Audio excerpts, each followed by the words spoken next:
3, 2, 1. Barangay LS Songbook!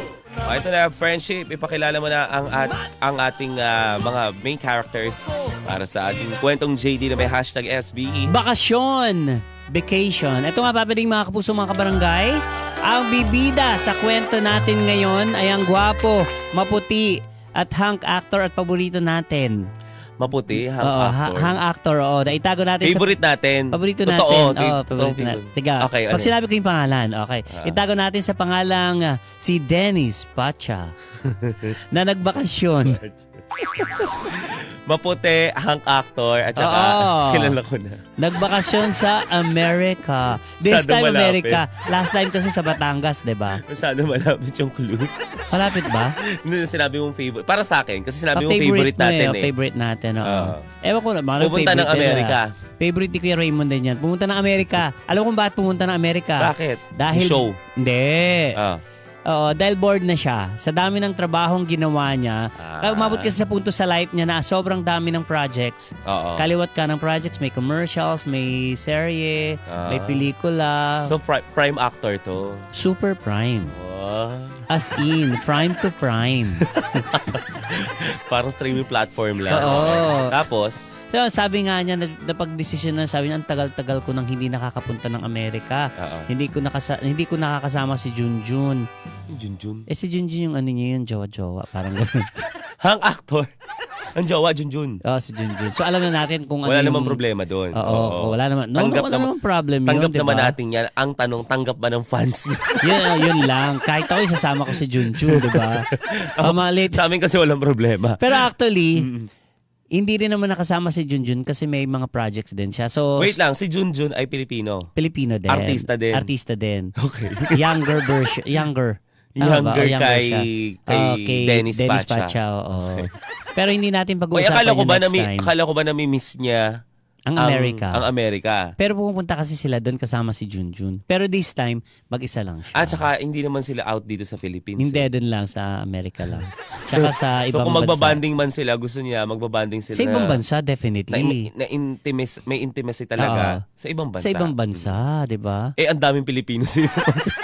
Dead sa Amerika. Dead ma siya. Ay, dead mo? Pagdating doon. Okay. Tapos? Ang dami ng kwento yan, pero later on malalaman natin kung ano ba yung kaganapan. Definitely hindi kasama si Junjun sa kwento natin yun. Naipasa ko lang. Ayun. So nagpaalam siya sa kanyang handler. Sa handler niya. Sabi niya, handler, medyo napagod ako sa dami ng trabaho ko. So parang hilang ako ng bakasyon. Sabi niya kahit 1 month lang.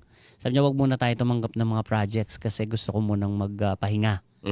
So sabi niya, i-check na muna natin. Baka may naiwan ka. Tapos mga napirmahan na. Oo, napirmahan na. So kailangan gawin mo muna. Tama. So sabi niya, sige, paka-check na rin para alam ko kung anong month ako pwedeng umalis. So balikan mo ako mamaya-maya. Sabi, so chinek naman ng handler niya. Sabi naman sa kanya na, okay. Sabi niya, pwede kang magbakasyon next month kasi nagawa mo na lahat. Bongga. And sa susunod na month, you have to come back kasi may mga lang. Yes, kasi may mga projects ka na gagawin na. You need to combok. Sabi dyan. Combok. Kasi combok to the young beautiful. Correct. Okay. Oo naman si Dennis Pacha. Sabi niya, oo naman, sabi niya 1 month lang, sabi niya para at least makahinga ako ng konti. Tapos so ang saya-saya ni Dennis Pacha, hindi Pacha.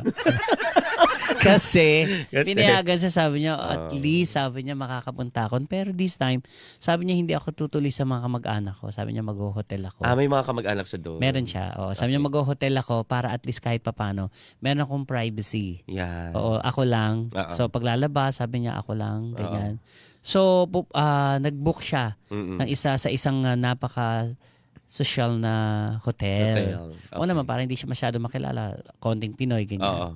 Pagkadating niya doon, sabi niya, kailangan ko mag-bar. Sabi niya, para ibang hangin naman yung malanghap ko. Anong hangin? Amoy ng vape. Pawis. Pawis. Vape. Alak. Di ba ganun doon? Gusto mo yung ganun? Oo. Pupunta ka pa doon, meron niya sa BGC.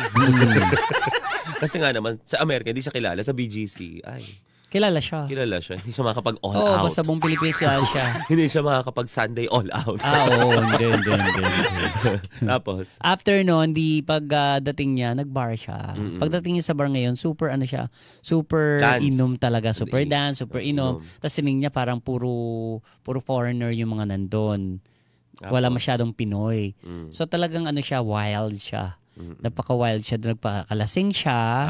At sobrang happy siya. So everyday ganun yung ginagawa niya. Pero one day, nang nag-bar siya, may nakita siya. One day? Sabihin hindi to sa araw na yun. Hindi. So parang ilang days siya nakita siya sa? May nakita siya sa bar na super gwapo. Wala, di ba may junjun siya? Sa Manila na iwan, di ba? Kasi may work. So pag gano'n, kapag wala yung junjun doon, pwede siyang umano. Siguro parang that time kasi parang nakita niya na may something, parang may spark. Araw-araw ba siya nagpa-bar? Yes. My God. Almost every night. Okay.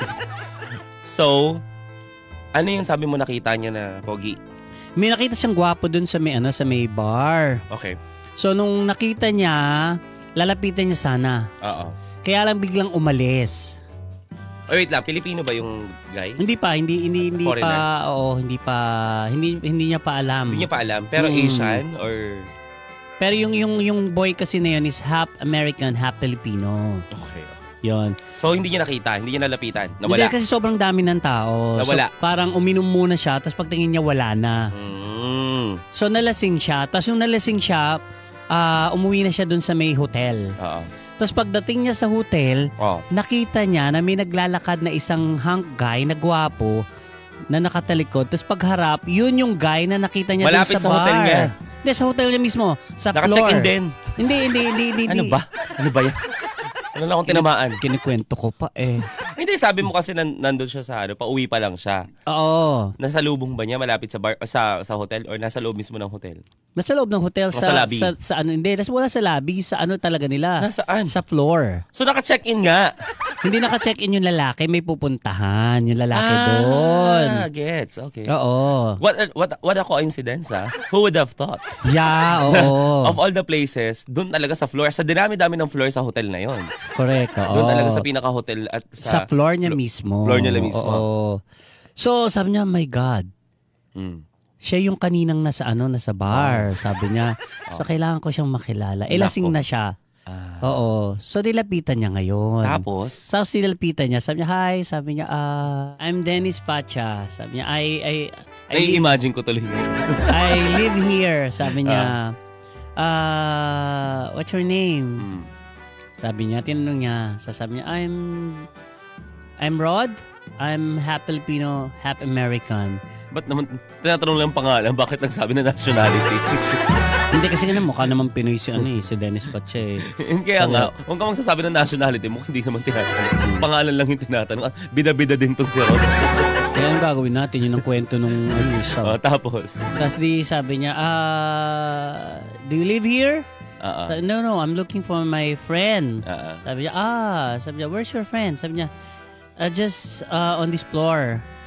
Tapos sinabi ni ngayon ni Dennis na, maybe you can go to my place.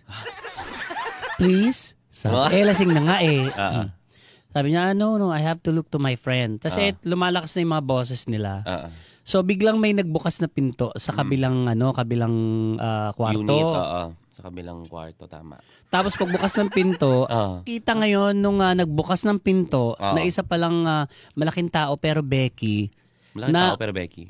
Parang tall siya tapos may katawan din. Oo. Nakita niya si... Nakita ka naman ng matangkad pero walang katawan. What I mean yung hunk din siya. Matangkad tapos may katawan din. Kasi pag sinabi may katawan, ibig sabihin macho, ganon. Gusto si Papa din. Okay, gay tuloy. Ayoko na. Nagtampo. Nagtampo. So nakita ngayon parang hinihila ni Dennis Pacha kasi lasing na yung lalaki papunta sa room niya. Oh my God. Oo. So sumigaw ngayon yung the other side, yung lalaki. Sabi, "Hoy, bakla ka." Sabi niya, "Bakit hinahatak mo yung boylet ko?" Pilipino? Oo, Pilipino. Bakit lahat kaming boylets ko? Sabi sa'yo. Confirm, sabi niya. Confirm, patago-tago ka pa. Sabi sa kanya. Napahinto ngayon si Denise Pacha. Sabi niya, sa susunod, humanap pa ng sarili mong boylets. Boylet ko yan. Sabi sa kanya. Sabay pasok sa kwarto. Tsaka nahimasmasan na wala ng lasing si Na-realize siya na, ay, celebrity pala ako. Diba? Nakilala ko. Hindi ka talaga yung pupunta ng Amerika para magtago ng totoong ikaw. Ate, nagkalat ang mga Pilipino. Di kunento siya. Nakaabot pa sa akin. Ang gusto ko malaman, sino yung machong may katawan? Hindi, na-showbiz pero mayaman. Sino nagkwento sa'yo yun? Oo. Kilala ko? No. Hindi. Namit ko lang siya sa isang event. At kunento niya talaga. Ikinukwento niya talaga kapag may nakikilala siyang Pinoy.